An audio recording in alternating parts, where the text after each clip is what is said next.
Hello everyone. बहुत सारे बच्चे का ये डाउट आ रहा है भैया डे बाय डे स्ट्रैटेजी तो फॉलो कर रहे हैं बट क्वेश्चंस कहाँ से प्रैक्टिस करना है। मैं क्या बताया हूँ, मैं दो चीज़ बताया हूँ ना। एक बताया हूँ PYQ, ठीक है, एक हो गया PYQ, दूसरा हो गया NCERT। ये दोनों को कैसे यूज़ करना है कॉमेट के लिए यहाँ पे मैं अच्छे से बताने वाला हूँ। मैं रिक्वेस्ट कर रहा हूँ डे 1 देख लेना, ठीक है। डे 1 में देखोगे वेक्टर 3D बताया हूँ, ठीक है, सॉल्यूशंस बताया हूँ, इलेक्ट्रोस्टैटिक्स बताया हूँ। किस तरह से पढ़ना है इसके ऊपर मैं डिटेल में बताने वाला हूँ, ठीक है। उसके बाद डे 2 में देखोगे, डे 2 में चैप्टर बताया हूँ, इसके साथ साथ यहाँ पे मॉक टेस्ट बता दिया हूँ। बहुत सारे बच्चे मॉक टेस्ट कर रहे हो, फ्री का मॉक टेस्ट कहाँ से लगाना है यहाँ पे मैं अच्छे से बता दिया हूँ। चलो कुछ ना स्ट्रैटेजी शेयर करता हूँ किस तरह से क्वेश्चंस को सॉल्व करना है। और सबसे पहले एक चीज़ याद रखना, ये कॉमेट के एग्जाम जो होता है ना, कॉमेट के एग्जाम स्पीड बेस्ड एग्जाम है। स्पीड के साथ तुम्हारे पास अच्छा एक्यूरेसी होना चाहिए। 180 क्वेश्चंस होता है, 180 मिनट में सॉल्व करना होता है, ठीक है। बट देखोगे जो लाइक बिलो एवरेज स्टूडेंट हो, बिलो एवरेज स्टूडेंट वो स्टूडेंट है ना जो NCERT का क्वेश्चंस को भी खुद से सॉल्व नहीं कर पा रहा है, मैं उसे बिलो एवरेज मान रहा हूँ। एवरेज स्टूडेंट वो है ना जो लाइक NCERT का क्वेश्चंस को खुद से आराम से सॉल्व कर पा रहा है, ये सॉल्व नहीं कर पा रहा है, ठीक है। देखो जो बिलो एवरेज स्टूडेंट हो, बिलो एवरेज इसे मैं मानता हूँ एवरेज, ठीक है। बिलो एवरेज सबसे पहले क्या करना है ना, किसी का भी मॉक टेस्ट के पीछे नहीं जाना है।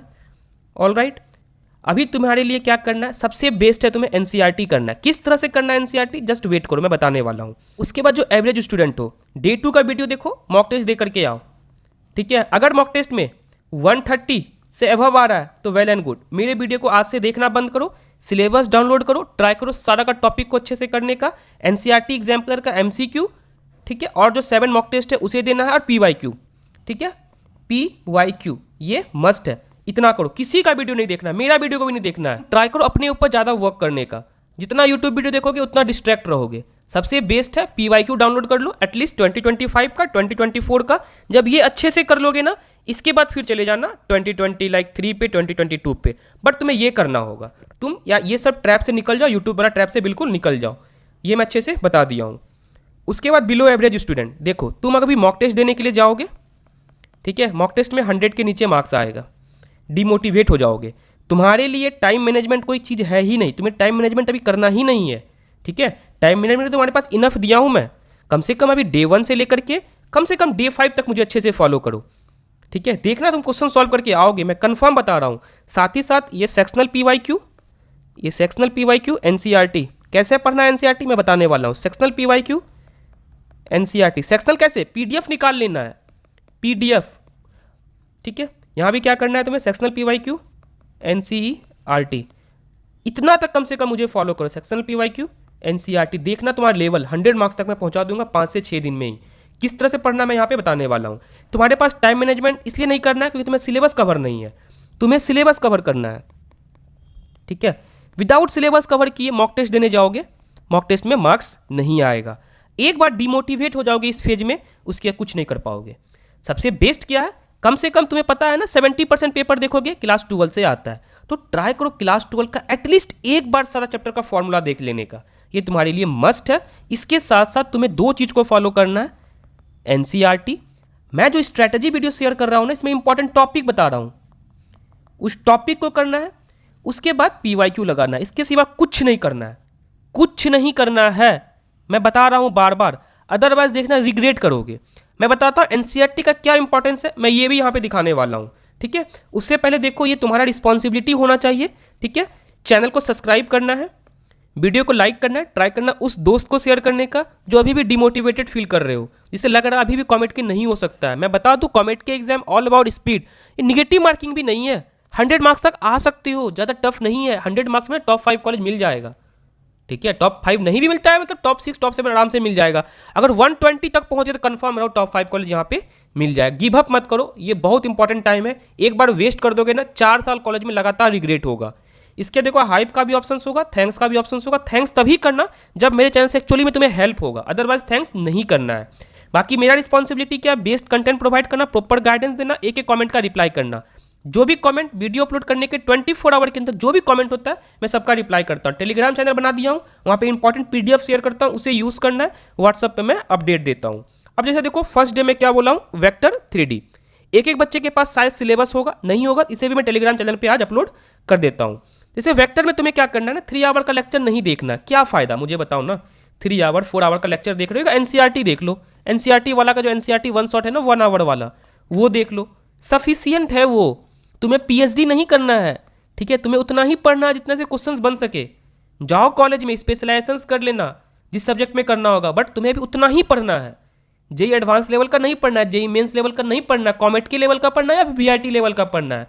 कॉमेट के वीआईटी दोनों का क्वेश्चंस का लेवल सेम होता है, बेसिक फॉर्मूला बेस्ड क्वेश्चंस यहाँ पे आते हैं, और तुम्हें 100% बना के भी नहीं आना एग्जाम में। जो टफ क्वेश्चन है छोड़ देंगे, जो इजी क्वेश्चन है सिर्फ उसे सॉल्व करके आएंगे। इजी मॉडरेट पे मेरा दिमाग रहेगा, हार्ड को छूना ही नहीं है, छुएंगे ही नहीं इसको, हम बिल्कुल नहीं छुएंगे, रहने दो, टॉपर को बनाने दो वो क्वेश्चंस। तुम्हें इस पे फोकस करना है, इजी और मॉडरेट। इजी देखोगे अप्रॉक्स बता दो 50% पेपर इजी होगा, 20 से 30% देखोगे लाइक मॉडरेट होगा, बाकी जितना ये हार्ड में आ जाएगा। तो मैं एज्यूम करता हूँ हार्ड को मुझे बनाना ही नहीं है। एवरेज बच्चे का मैं बात कर रहा हूँ, किस तरह का मेंटालिटी तुम्हारा होना चाहिए। अब देखो लाइक तुम किसी एनसीईआरटी से पढ़ लियो वेक्टर, ठीक है, अब यहाँ पे आओ, तुम्हें समझ में आना चाहिए मैग्नीट्यूड डायरेक्शंस, ये लिखा हुआ भैया बताएं इंपॉर्टेंट टॉपिक ये है क्या, डायरेक्शंस को साइन भैया बताएं ये है क्या, रेशियो भैया बताएं ये है क्या, लाइक वेक्टर कंपोनेंट। यहाँ पे क्या होता है ना, एग्जाम्पल देता हूँ, लाइक मानो कुछ इस तरह का रहेगा, ठीक है, इस तरह का रहेगा, ये इस तरह से दे देगा, ये इस तरह से दे देगा, किसी एक का पूछ लिया कौन सा डायरेक्शंस होगा, ये तुम्हें बताना है। कुछ अलग अलग तरह का फिगर रहेगा, कुछ इस तरह का फिगर रहेगा, ये सब एनसीईआरटी में है। उसके बाद तुम्हें लाइक डॉट प्रोडक्ट के बारे में पता होना चाहिए, लाइक डॉट प्रोडक्ट क्या होता है, A vector dot B vector mod A, मैं कलर चेंज कर देता हूँ, mod A mod B cos theta होता है। अब तुम्हें इस फॉर्मूला को यूज़ करने के लिए आना चाहिए, किस तरह से इसे यूज़ करना है, लाइक क्रॉस प्रोडक्ट किस तरह से यूज़ करना है। लाइक क्रॉस प्रोडक्ट का पता होगा ना, एक साइकिल होता है, ठीक है, लाइक डायरेक्शंस बताने के लिए निगेटिव में पॉजिटिव में, जैसे ये हो गया आई, ये हो गया जे, ये हो गया के, इस तरह से जा रहे क्लॉक वाइज पॉजिटिव होगा, अपोजिट जाएगा नेगेटिव होगा, डायरेक्शन डिसाइड कर, ये सब तुम्हें बेसिक चीज़ पता होना चाहिए, एनसीईआरटी में अच्छे से मेंशंस है। सिमिलरली देखोगे 3D में मैं ये टॉपिक से बता दिया हूँ, इस टॉपिक को अच्छे से करना है, ठीक है, ये शायद मैं अच्छे से समझा दिया हूँ। अब देखो एनसीईआरटी में आता हूँ, ठीक है, देखो ये क्या एग्जैक्ट प्रीवियस ईयर है, एक बार इसे देख लो, और ना मैं कुछ चीज़ दिखा रहा हूँ, क्वेश्चंस को दिखा रहा हूँ, मैं किस तरह क्वेश्चंस यहाँ पे दे रहा हूँ, इसे देख लियो, ये क्या है एग्जैक्ट PYQs है कॉमेट के का, इसका लेवल देख लो, और देखो ये क्वेश्चंस मैं दिया हूँ, एक एक बच्चा ना मुझे आंसर बताओगे फर्स्ट क्वेश्चंस का। अगर ये सारा क्वेश्चंस का आंसर बता पा रहे हो, इसका मतलब तुम एवरेज स्टूडेंट हो, ठीक है। क्वेश्चंस नंबर 1, और किसी कॉपी पेस्ट नहीं करना है, खुद से बनाना है, 1 2 3 4, ठीक है, 5 6 7 8 9 10, मैं 10 क्वेश्चंस दिया हूँ। क्या देखो इसका लेवल खराब है ये क्वेश्चंस का, ठीक है, क्या मुझे बताओ लेवल खराब है। अब बताता हूँ ये क्वेश्चंस कहाँ का है, ये क्वेश्चंस है एनसीईआरटी। अब खोल लो कॉमेट के 2023 का PYQ खोलो, क्या ये क्वेश्चंस एग्जैक्ट है या फिर नहीं है, सिर्फ यहाँ पे ये वैल्यू चेंज था, मैं बस प्रूफ दिखाना चाहता हूँ। तुम्हारे पास PYQ है एनसीईआरटी का, देखो ये क्वेश्चंस एनसीईआरटी का है, देखना PYQ में सेम चीज़ को एक बार तुम लिख सकते हो, गूगल पे लिखो और पूछो ये कॉमेट के किस ईयर का क्वेश्चन है, तुम्हें एटलीस्ट एक बार आइडिया मिल जाएगा। ये कहाँ का क्वेश्चन है, एनसीईआरटी का है, किसमें पूछा गया PYQ। उसके ये क्वेश्चन देखो VIT में पूछा गया है, ठीक है, कौन सा कहाँ का है एनसीईआरटी। उसके ये क्वेश्चंस कॉमेट के क्वेश्चंस हैं, ठीक है, कहाँ का भी है ये तुम्हारा एनसीईआरटी। मैं दिखा रहा हूँ एनसीईआरटी क्या इंपॉर्टेंस है, ये मुझे याद नहीं आ रहा है, बट हाँ एनसीईआरटी का है, ठीक है, अच्छा क्वेश्चन है ये भी देख लो, VIT का क्वेश्चन है, पूछा हुआ, बच्चे जो फीडबैक दिए वो बता रहे हैं एनसीईआरटी, ठीक है, ये सब भी क्वेश्चन एक अच्छा क्वेश्चन है। तुम्हें क्या करना है ना, ट्राई करना है मैक्सिमम सिलेबस को कवर करने का। ऐसा नहीं है वेक्टर 3D में जेई मेंस लेवल का क्वेश्चंस लगा लियो, एडवांस लेवल का क्वेश्चंस लगा लियो और डिफरेंशियल इक्वेशंस पढ़े ही नहीं हो, तो क्या फ़ायदा। कम से कम सारा चैप्टर को एटलीस्ट एक अपना एवरेज बना करके रखो, ठीक है। देखो मैं ये सब बात को ऐसे ही नहीं बता रहा हूँ, ये देखो एग्जैक्ट PYQ सब है, इसे मैं अच्छे से देखता हूँ तब बताता हूँ, ये सब PYQs हैं, सबको मैं अच्छे से देखता हूँ। इसी कारण से मैं ये भी बोला हूँ कि लॉन्ग वीडियो को नहीं देखना है, शॉर्ट वीडियो में अपने पेड वाले बच्चों को प्रोवाइड किया हूँ, ठीक है। 40 मिनट का वीडियो देखना, ये सारा टॉपिक कवर है। इसके बाद एनसीईआरटी लगाना है खुद से, ऐसा नहीं है क्या लाइक किसी का सॉल्यूशन देख लियो, मानो कोई क्वेश्चन से फंस गए हो, ठीक है, ये देखो एनसीईआरटी का क्वेश्चन है, ठीक है, ये क्वेश्चन सॉल्व नहीं हो रहा है, तो ये नहीं करना है लाइक किसी का सॉल्यूशन देख लेना है। अब देखना है किसके ऊपर क्वेश्चन है, डायरेक्शंस के ऊपर क्वेश्चन, इसके ऊपर थोड़ा वर्क करो, 10 मिनट दो, 15 मिनट दो, 20 मिनट दो, सोचो, उसके एंड मोमेंट में सॉल्यूशन देखना है इसका, तभी कॉन्सेप्ट बनेगा। एग्जाम में फिक्स क्वेश्चन नहीं आने वाला है, जो तुम पढ़े वो क्वेश्चन नहीं आने वाला है, हाँ ये कॉन्सेप्ट आने वाला है। देखोगे ना, ये कॉन्सेप्ट से ही तुम्हारा क्वेश्चन आने वाला है। मैं यहाँ पे बता रहा हूँ, शायद बहुत बच्चे को समझ में आ रहा होगा। जिस बच्चे को समझ में आएगा वो बच्चा का अच्छा मार्क्स आएगा। जिसे अभी भी समझ में नहीं आने वाला है, मैं कुछ नहीं कर सकता हूँ, मैं अपने साइड से भेज दे रहा हूँ, क्योंकि बार बार इंस्टाग्राम पे एक ही मैसेज आ रहा है, भैया किसका मॉक टेस्ट लगाऊं, किसका PYQ सॉल्व करूँ, उससे कुछ नहीं होने वाला है। मैं बार बार बोल रहा हूँ, सिलेबस कंप्लीट करो। हाँ, जिस बच्चे का मोर देन 70% सिलेबस कवर हो गया है वो बच्चा मुझे कमेंट सेक्शन में बताना। मैं ऑलरेडी डे 2 में देखोगे बहुत सारे मॉक टेस्ट बता दिया हूँ, और भी कुछ मॉक टेस्ट देखूंगा, वो होगा मैं प्रोवाइड कर दूंगा। लाइक टेक्स्ट बुक पे भी कुछ मॉक टेस्ट है, उसका मैं PDF बना करके शेयर कर दूंगा अपने लाइक टेलीग्राम चैनल पे, ठीक है। बट ट्राई करो पहले सिलेबस को अच्छे से कवर करने का, ये इंपॉर्टेंट है। इसी कारण से देखो, मैं जो बच्चे भी मेरे पेड बच्चे हैं उसे देखोगे शॉर्ट लेक्चर दे रहा हूँ मैं, ठीक है, शॉर्ट लेक्चर दे रहा हूँ। और साथ में क्या बोल रहा हूँ, एक PYQ से अच्छे से देखो, ये मैं बच्चे को समझाना चाह रहा हूँ।